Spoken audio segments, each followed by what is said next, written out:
So I'm going to briefly highlight to you what are the challenges for us in India, particularly in the area of mobility, where the energy consumption is quite high.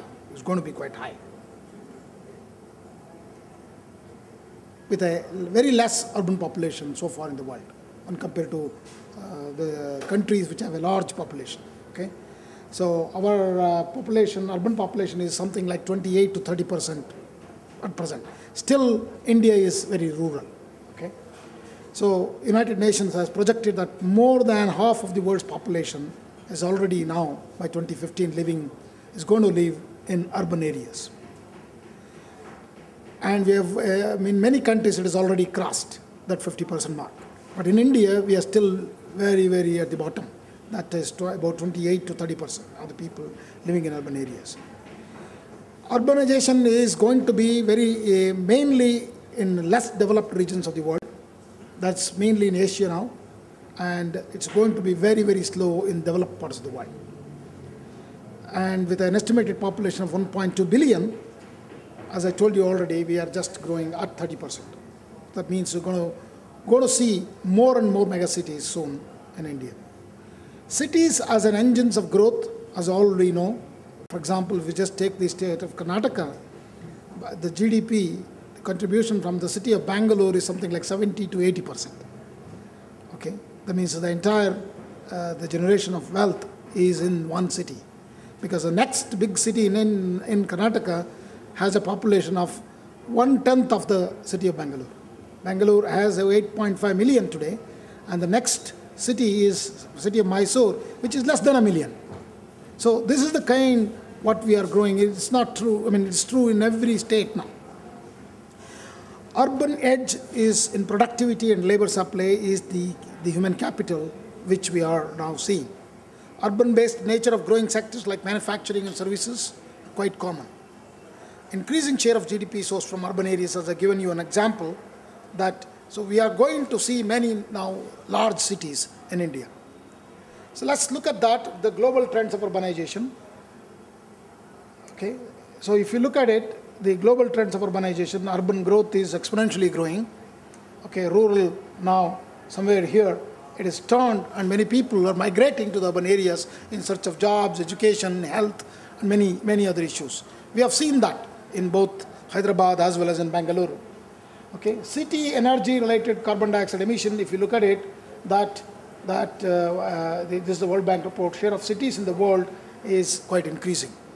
Okay, the top 10 cities by GDP, if you look at it, is not much changed. So none of the cities yet, except Shanghai, are in Asia. Okay, so but what is going to happen is, so what is soon, and I would like to bring the technology options also, and how that is going to generate. So if you look at the wide broadband penetration, which is US, UK, and Sweden, Japan, and Korea, it's very less. Even in India, it's also very less. But what is interesting to know is, at the end of 2011, there were 6 billion mobile subscriptions. So the mobile users are going to be quite large. Why I'm bringing this area is, we should look at this kind of technologies to improve our mobility. Mobility, in a sense, is not true mobility of people moving. Okay, you can also think of that. Reinhard one time presented in an Institute of Science that mobility in Western countries is changing now. People would like to be mobile, travel on their smartphones all over the world, rather than just physically moving themselves in an automobile. So mobile subscription in the developed world has reached saturation. However, it's going to be in India and China, so it's growing very fast. So let's look at the 2012 Global Cities Index. What are the emerging cities, where they are, what they are doing. So if you look at, this is based on the measures such as business activity, human capital, information exchange, political engagement, and cultural experience. So New York, London, and Tokyo, and Paris continue to be at the top.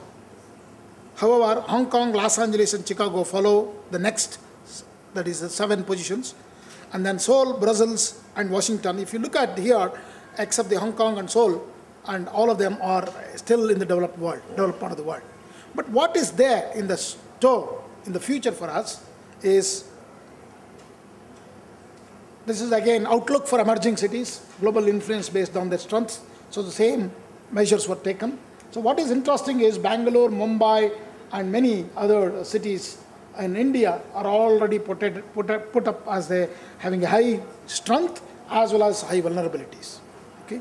So these are the cities where is going to be very high potential in growing emerging cities of the world. So the Urban Index Emerging Cities Survey, we have also participated at Indian Institute of Science, and we looked at 10 emerging world cities where we have looked at Bangkok, Mumbai, Mexico, and including Bangalore, we have studied and did a survey, and we have found some interesting fact which I'm going to present it later. So how many cities in India? It's a big picture if you look at it. It's as per the 2011 census data. About a quarter of India's population is urban, I've already told you. But how about at least 53 Indian cities have over 1 million population. Please remember, none of these cities have public transport, fast mass transport systems. 3 cities have greater than 10 million residents. 5 more cities are going to be the mega cities, Bangalore, Hyderabad, and then Ahmedabad and other cities. But what is interesting is 500 cities is having greater than 100,000 population. And this is the number which is mind-boggling for many of these. And density, we talk about, we need to increase the density, but our densities are very, very high. So we have more than 14,000 people per square kilometer in the city of Bangalore. So many of our cities have this kind of very high density. So density is not of a concern that in the area of sustainable mobility, because the world has shown, particularly China has shown, Shanghai has shown, 70,000 people per square kilometer people are living. But you need to have a mass transport to move them back and forth. So this is a picture, I don't know how many of you can see this. Why there is so much of an interest in India? Why Dollar Shah is coming again and again to India? This picture tells you very clearly. Look at, this is a picture from the NASA, right? So this shows the nighttime electricity consumption. Just the street lights, not what you consume electricity at home. It is the light luminosity taken from a NASA picture. Look at eastern part of America, very bright. Japan, complete country is very bright. That shows that there is a lot of electricity consumption, there is a lot of activity. And this is Europe. That's where the dollar shall come from. And then China is only along the coast. But look at India. Even though luminosity is not very high, that is not very bright everywhere, but every part of India is lit up. So this is what is going to be the future of India. So there will be a lot of activity, very high densities, large number of cities, like 500 cities, I have given you a number. So there will be a lot of activities. And the kind of growth what Akhilesh put up, 8.9 growth, if it is there, percentage, 8.9% growth, then we have a lot of development and growth. So, and another interesting factor, if you look at it, the GDP, the Delhi is going to cross by 2030, okay, $300 billion. So what I would like to say is some of our cities in India are going to cross the GDP than the countries itself. The GDP of the country in Portugal would have $244 billion, but just Delhi, one city, will be crossing that amount. It is not just the number of human capital. It is even the budget. The money availability would be more in our cities soon. Okay? Look at the population. Again, just to give you, I've already given you. Population of Mumbai itself will be more than some of the population in the western part of the world. Canada, in the entire country, is 33 million, is going to live in one city, Mumbai. 33 million people is going to live in one city in Mumbai by 2030. This is what mind-boggling numbers, which no one knows how to move these people, because mobility is the key for our economical growth. Mobility is the key. We have already seen why people move to urban areas is because of in search of job, education, health, entertainment, you name it. Every one of us, if you ask in this hall, at least those who are Indians, can ask where are their forefathers have come from. If you look at it, they're all from a small town or a small village. At least I am. So challenges faced by the cities now, it is actually world over. Every city whether it is London, Paris, the congestion is the key. Okay? And then energy consumption, climate change, this is the new buzzword now. Health issues, safety and security is going to be the one we keep hearing now almost in Delhi and our television channels every day now about the security issues. Okay? Impact of global economic change, that is more urbanization, more cars, but I would like to tell you, more cars is the western part of the world. So none of our cities have more than 10% of cars. But however, that doesn't mean we don't have vehicles. Number of vehicles are growing exponentially. But when I say vehicles, our two-wheelers are more. Why people are choosing two-wheelers, we done a study. Because not just the economy, it is the convenience. So they can drive on the footpath itself when everything is choked. Or they can stop in a restaurant and eat there and just go to the bedroom and sleep. So they can take their motorbikes to the bedroom, just like I think Anand was showing that he's taking cars to the houses. That is for the bigger, how many percentage in India? Very less. But the normal, ordinary people, for example, will give you out of 8.5 million people in Bangalore, 4.5 million people, 4.5 million vehicles are there. So out of that 4.5 million vehicles, 72% are two-wheelers. Now that tells you the story. So our problem is not cars. Our problem is something else, energy. Okay? So that's why Honda has very actively came up. 80 kilometers per liter.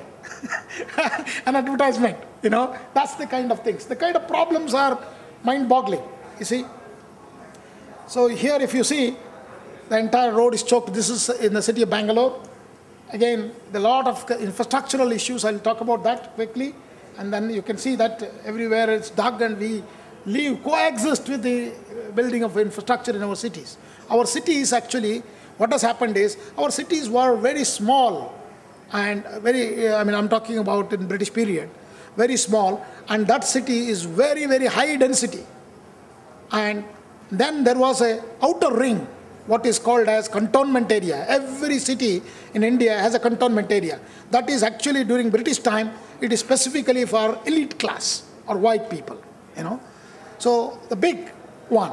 And then now soon British left. The entire area is taken by what we call upper middle class and the rich people.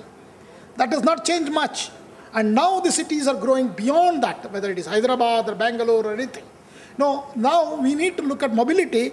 It is, if in some of the areas you cannot take even buses. For example, I don't know in Hyderabad, but Bangalore I can tell you, in city market area and other things, very big buses cannot move at all because there is no space. The block sizes are very small from architectural point of view, and the roads are very, very narrow, less than 30 feet.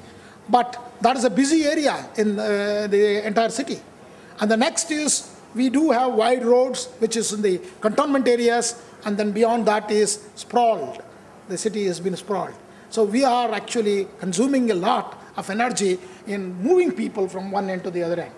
So the other problems, other than the transport, okay, other than the transport, parking is a very, very key areas. Luckily, you know, the two-wheelers, we do, but still we need to develop concepts on parking, particularly paid parking. You know, if you don't pay, you would like to come in your vehicle all the time to the center of the city. And then accidents are quite common. But this is the question I'll keep on asking. In most of our cities, we have forgotten about the speed, the distance. So if you ask in Bangalore how far the Bangalore airport is from the city, people never answer in distance. They will tell you, okay, it takes 2 hours, 4 hours, and the Dolashal will be confused. What is this? I'm asking the distance from this airport to the airport from the city, but the people are answering in time.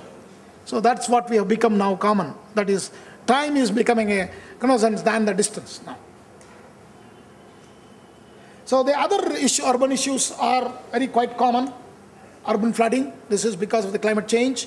And also, a lot of what we have done is carpeted the streets and roads. There is no water, cannot go anywhere. And particularly because of monsoon, we do get heavy rainfall in most part of the India, except at least in the urban areas. So air pollution has become very severe. Okay, we did a study with Japanese JICA team in an underground construction site. Okay, particularly for a metro construction in Bangalore. When we studied the dust density, dust density in an underground construction site was at least 2 times lesser than dust density in a street corner. Street corner, because of the mobile sources, mobile emissions through the vehicles, it was much more high, the particulate matter, than in a construction site. So this is really worrisome, because most of our cities are completely polluted. So garbage disposal, every day in city of Bangalore we are fighting. And every area, really we shame to see that kind of scenario. I don't know how is it in Hyderabad, but Bangalore is terrible. So around all our houses, this is the scenario.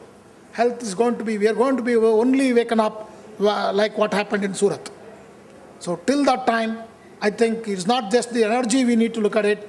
Waste, solid waste, and the disposal of that in our urban areas are the key issues going to be taking. So total emission of load tonnage per day, if you look at it, the transport is the key again. The road dust and the transport is the key. Look at it. So the PM10 or NOx or sulfur dioxide.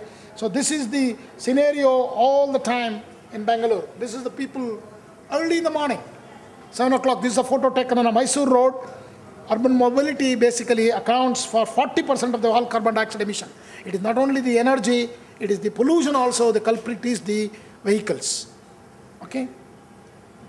So we have the industry revolution, trade revolution, ICT revolution, and also the globalization revolution now, making us growing that fast growth. But we also, that the growth is not the only issue now. We have very high pollution. Population increase is quite high to our cities, as I showed you. But our cities, if you see any of our cities, they are not vertical. We haven't seen anything vertical growth in many of our cities, except maybe Mumbai, very close to the coastal area. If you leave that, most of our cities, pictures will look like this, very sprawled thing. And you might think that densities are very low, we need to increase the FARs. But if you go and really calculate, our densities are quite high, 5 times much more than Tokyo. Tokyo's density is 5,000 per square kilometer, and we have already, Bangalore has touched in the CBD area 15,000 people per square kilometer. If you increase the vertical growth again, then unless we have a mass transport, we cannot really do anything there. So how to make our cities smarter? So now the problems I have put you in front. So what are the ways of it? So can we really supply to all these kind of people everything what we have in surplus, like what is there in Germany? You go and every minute a bus will be there and there is no crowd. But even today, our public transport is really a mess. Why people are going for two-wheelers is we can't travel in our public transport because it's completely crowded and you have to brush everybody and getting into, the situations are improving but not really the great. The traditional bricks and mortar drivers of economic growth are giving way to an economy based on brains and creativity. That's one great thing happening in, for example, why Bangalore is so much of attraction, because we do work with the human capital all over the world now. Make cities are more instrumented, interconnected, and intelligent. It's not the only way to make our cities smarter. So people are talking about ICT revolution and we need to put together and all. Definitely it helps, but that's not the only way. People need to be participatory. People, somebody was telling already, earlier speaker, that many of the challenges we face in making a smarter planet are centered on creating sustainable cities. What is sustainable? I will briefly tell you. Cities symbolize and centralize so many aspects what will make a smarter planet, which is smarter education, smarter healthcare, smarter water, energy, smart energy use, smarter public safety, smarter transportation, and smarter government. Everywhere smartness has to come in. Then only we can build a sustainable city in a realistic way.